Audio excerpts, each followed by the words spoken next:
Welcome to Microcap Moments, a podcast from Shore Capital Partners that highlights the stories of founders, investors, and leaders who have taken on the challenge of transforming ideas and small companies into high-growth organizations. The journey of building and scaling a business takes one down many unexpected paths. It's a journey where we learn from our mistakes, fall down often, but have the entrepreneurial grit to pick ourselves up and persevere.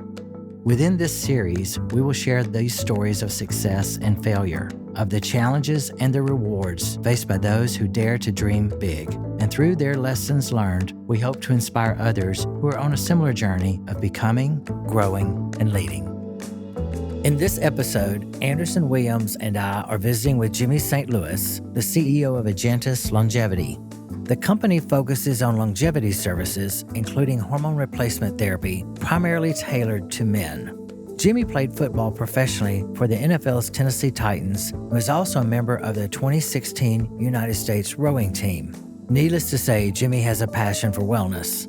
This passion led him to start Regenerative Medicine Solutions and his leadership in building AliRx, a transformative health platform that provides personalized food prescriptions. Jimmy is now the CEO of Agentis, a new investment platform for Shore Capital Partners focused in the longevity space. Through this endeavor, we are looking to not only improve, but to optimize men's health and fitness.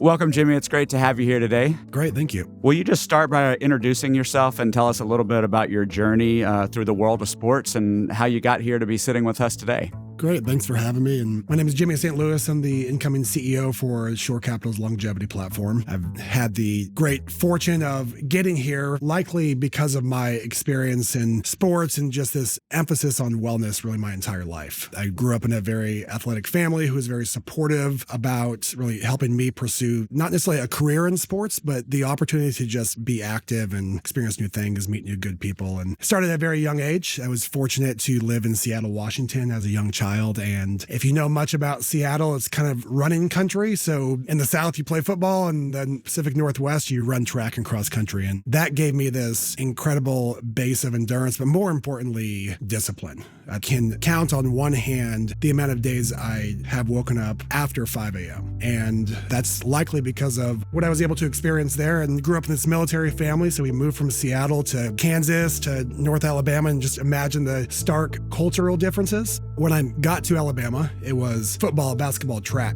And some of that was important to me, in addition to excelling in sports, was the ability to do something special to inspire other people. And as I approached my high school days in sports, it was more about doing something different than just excelling and winning. So part of where I've really capitalized on my ability to display discipline took place when I moved to Alabama. The high school football coach approached me, and I'd never touched a football in my life. And he said, "We'd like you to play." And I said, "I can't. I'm committed to cross country, and that's what I love to do." And he said, "Well, I've already coordinated it. So you can get up at 5 a.m. and run every day. And at 3 p.m. you can practice football. And on Friday nights, you'll play football games. And Saturday mornings, you'll run cross country meets. And you'll do that for the next 5 months." And I still wasn't sold. And he said, "And by the way, you can also break the state record for most varsity letters of any athlete in the state of Alabama." And I said, "Sold." So he got me quite excited, and it turned out to be a blessing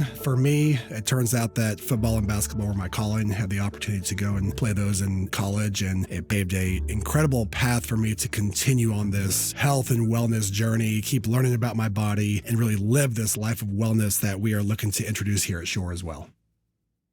In the following segment, I ask Jimmy to share how his being a competitive athlete has impacted his approach to business and work. He sums up his experience and success around meaningful shared values and accomplishing something bigger than yourself. He also describes lived values as creating a safe place for both work and decisions.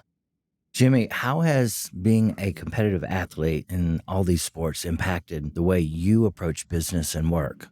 I believe that sports creates this opportunity for you to learn a number of different things to translate into the business world. Some is around teamwork, collaboration, We had the recent opportunity to hear Nick Saban speak, and he spoke about not football and these great teams and these great players, but he spoke about values, and he spoke about having a common interest in a very specific goal. And that's what I believe ultimately makes great teams. There's a great book I enjoy. It's called The Captain Class. And you can put the best people together on a team and still have a mediocre season without the opportunity to focus towards a goal and with great leadership, right? So that's clearly translatable into the business world. To me, with great leadership and very clear, specific goals, not necessarily towards an end goal, not towards an exit or even an EBITDA goal, but accomplishing something bigger. I believe that is something that's definitely translatable from sports. The other thing that I really find really valuable is to be a values-driven, mission-oriented leader. Understand the mission, make that very clear, and operate as a values-driven leader by displaying those values every single day, front and center, through your actions, but also have those values really become core to what you do within the operation. It could be giving back or pushing the status quo. Those are things that I believe are something that you can certainly work with your team to translate into this winning environment that we're trying to create within the business world. Jimmy, that's really helpful and insightful to hear, because here at Shore, the very first thing we do when we're launching a new platform is to focus on mission while we're all here, where we want to go, and the key values that platform will have as it becomes an organization and other partners join us. So I think you're in good company with us here at Shore on that one. It's part of the reason I'm very excited about the partnership and the relationship. I always say with your values, let's say these 4 walls are your values, we're in a safe place. As long as you operate within those values, it allows you to make efficient, fluid decisions. And if you're ever struggling on yes or no for something and you need to make a decision, weigh those against the values. And if they're aligned, you're going to be in good company and likely make the right decision. I love that visual of the values defining the space. That's really great. Next, Anderson asked Jimmy to define longevity.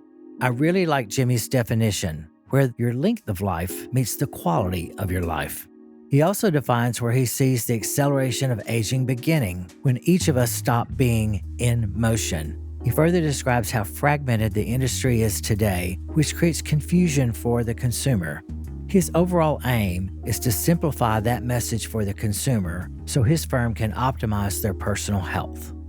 You're in the process of launching a longevity platform, and first you just tell us what a longevity platform means, and then why did this seem like not only something that obviously ties into your background as a passion, but why does this seem like a good business opportunity and the right move for you? I define longevity as where your length of life meets your quality of life. And the way to accomplish that is by introducing easy to understand, high quality modalities for people where they can embark on this journey to avoid traditional healthcare needs and truly just live happier, healthier, longer lives. I've always been this person who wants to solve real problems for people. And a great opportunity to do that is to solve problems in healthcare and try to find a way to meet these unmet needs. I've spent a large majority of my career understanding what are those unmet needs and what are better solutions to make these things more accessible to people so they can really solve their healthcare problems. Over time, though, having been a competitive athlete after college as well, I started to realize that I personally would have to adopt practices to help me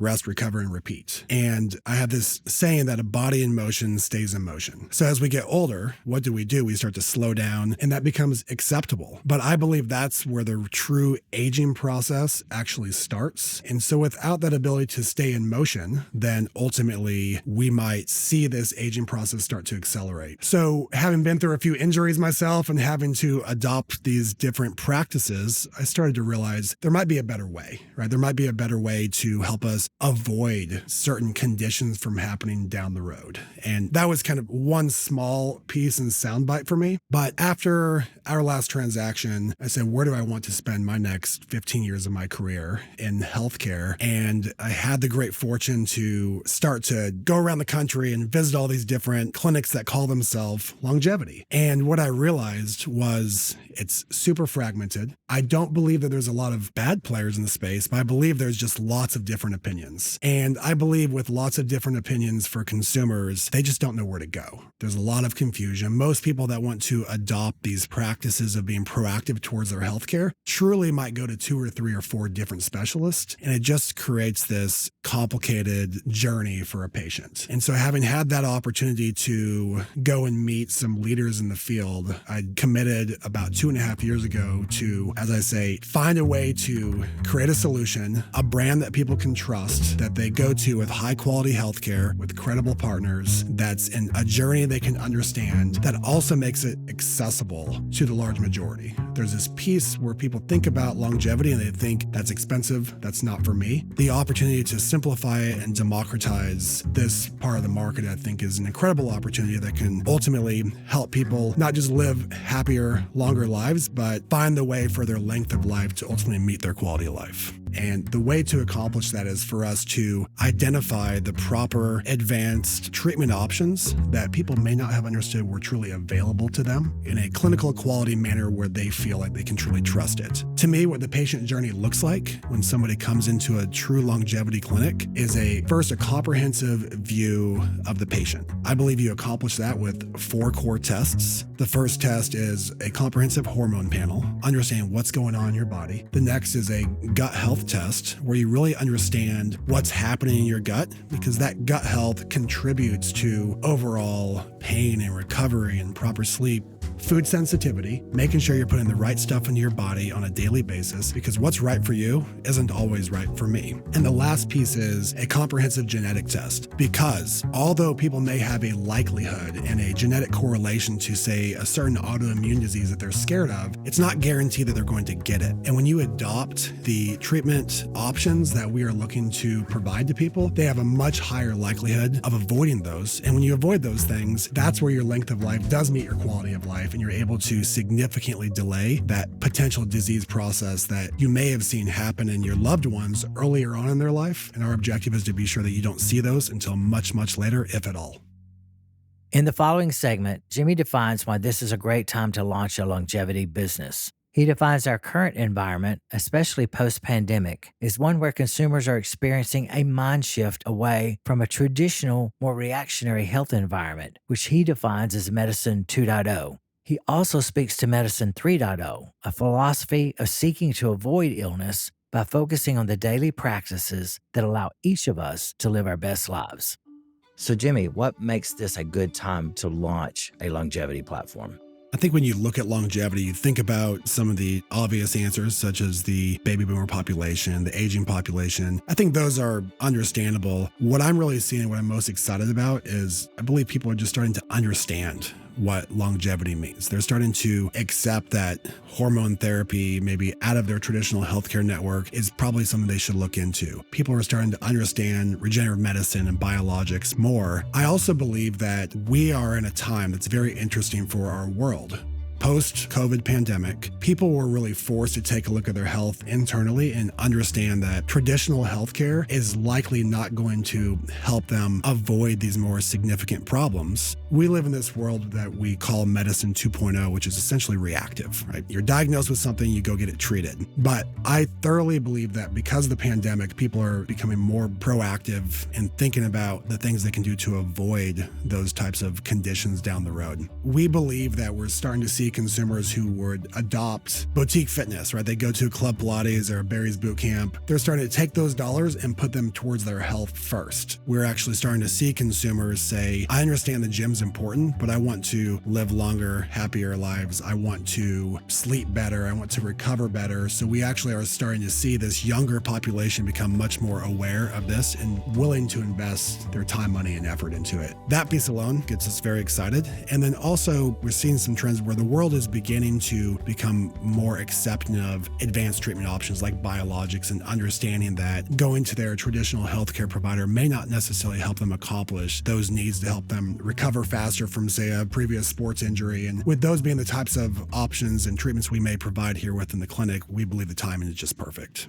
You know, you're describing just an entire mindset movement from reactive treatment medicine to more proactive preventative. And I do agree with you. I think that attracts younger individual consumers much more today than even 5 or 10 years ago. Yes, I do agree. There's this whole concept now of what people are calling medicine 3.0. And the quick history is Hippocrates, let food be thy medicine, medicine by thy food. That's medicine 1.0. It's just simply, here's what's going on and here's what you need to do without a whole lot of evidence around it. Medicine 2.0 is this reactive world that we all live in right now. There's a condition, treat it. Here's a prescription. Here's surgery. Here's something you need to do to fix this problem. Medicine 3.0 is the idea of saying, rely on medicine 2.0 when you really need it, when something really goes wrong. You have an injury, you have a major illness, but medicine 3.0 is saying avoid those things. When you're a healthy person, invest in your health. Understand that when you invest in your longevity, you likely are going to create this opportunity to avoid those adopting more traditional healthcare practices.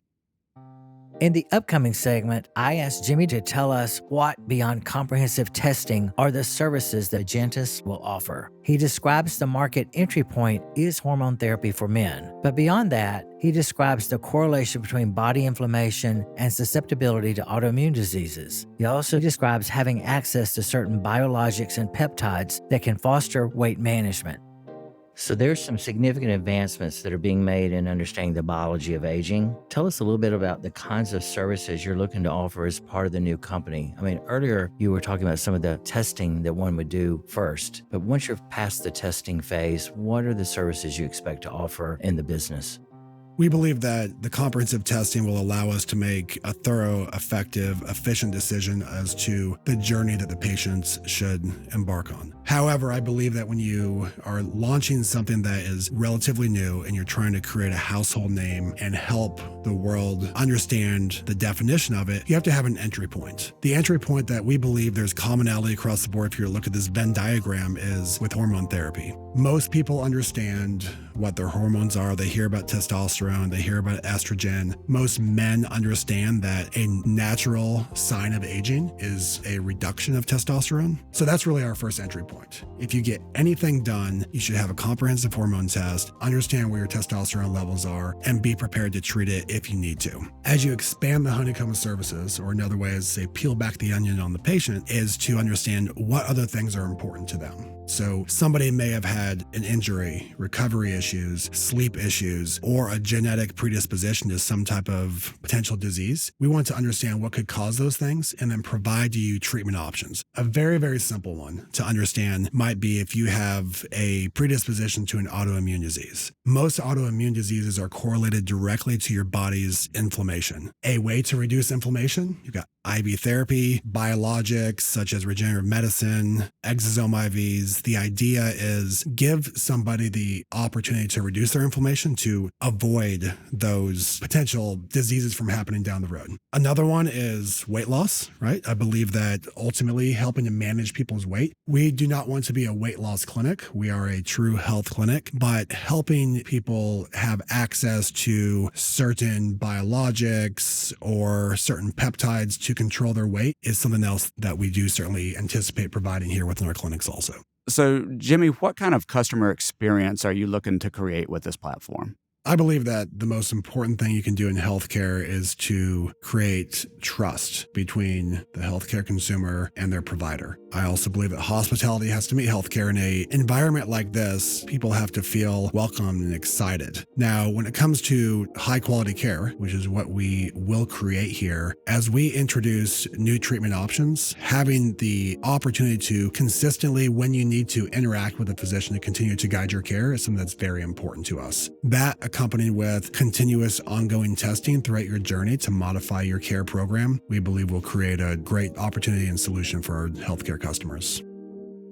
Next, Anderson and I asked Jimmy to describe his ideal partner organization as he builds Agentis. He describes looking for founders who are focused on quality of patient experience. He also mentioned the importance of partners who have shown their ability to scale in their local markets. We also asked him about the team he wants to attract as he grows the organization. So Jimmy, as you look to launch this business, what does the ideal partner profile look like of perhaps some of the providers out there you'd like to attract to be part of this journey with you?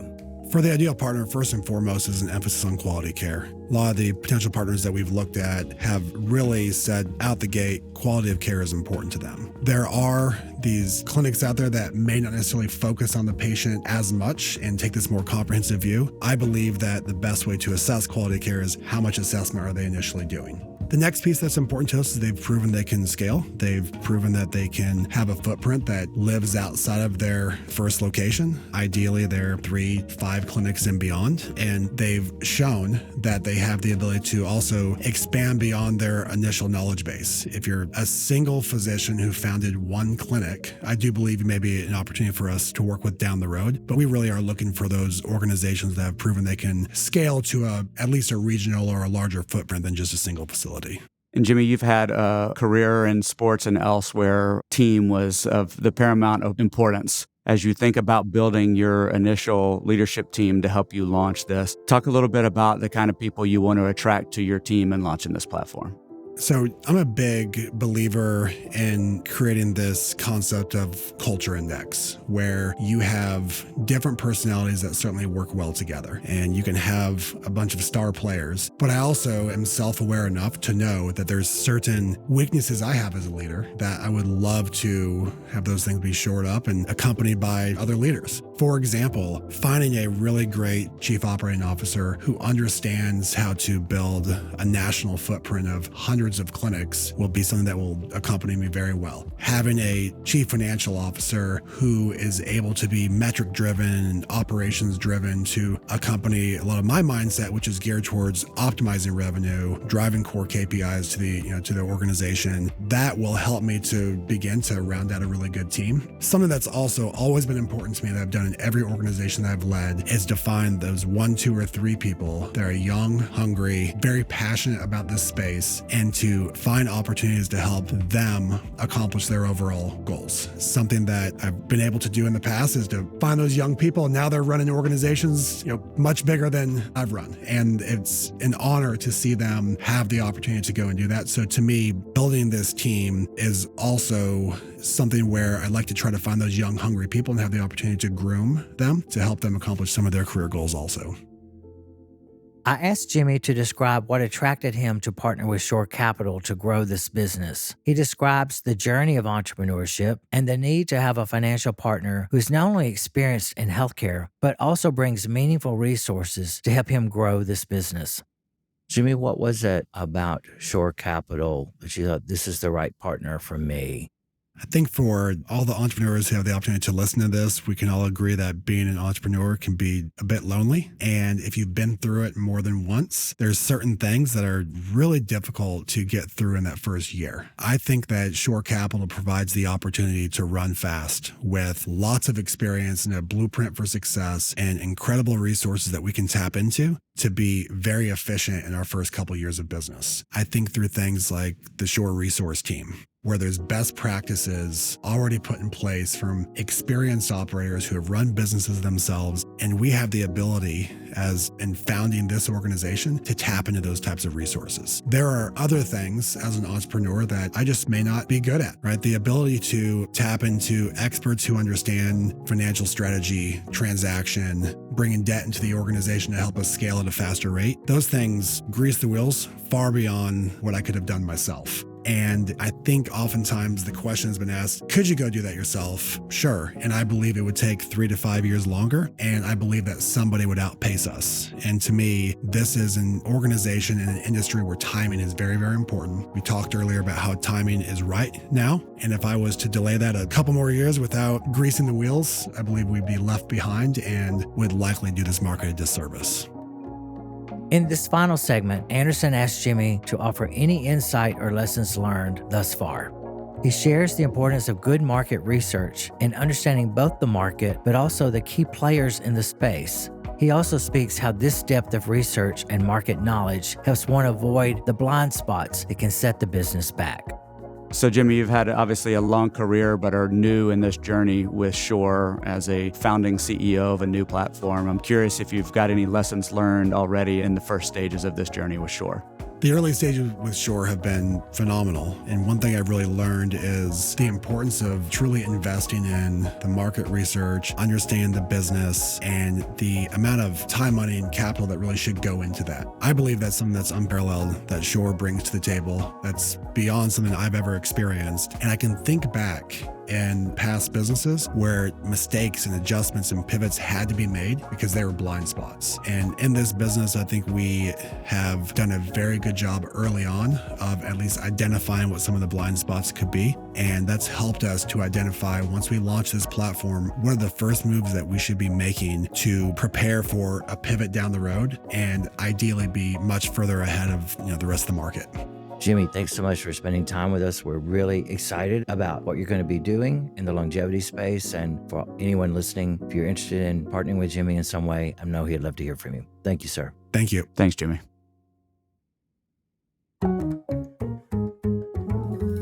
This podcast was produced by Shore Capital Partners with story and narration by Michael Burcham. Recording and editing by Austin Johnson. Editing by Real Audiobooks. Sound design, mixing, and mastering by Mark Galloop of Real Audiobooks. Special thanks to Jimmy St. Louis and Anderson Williams for joining me in today's discussion. This podcast is the property of Shore Capital Partners, LLC. None of the content herein is investment advice, an offer of investment advisory services, nor a recommendation or offer relating to any security. See the Terms of Use page on the Shore Capital website for other important information.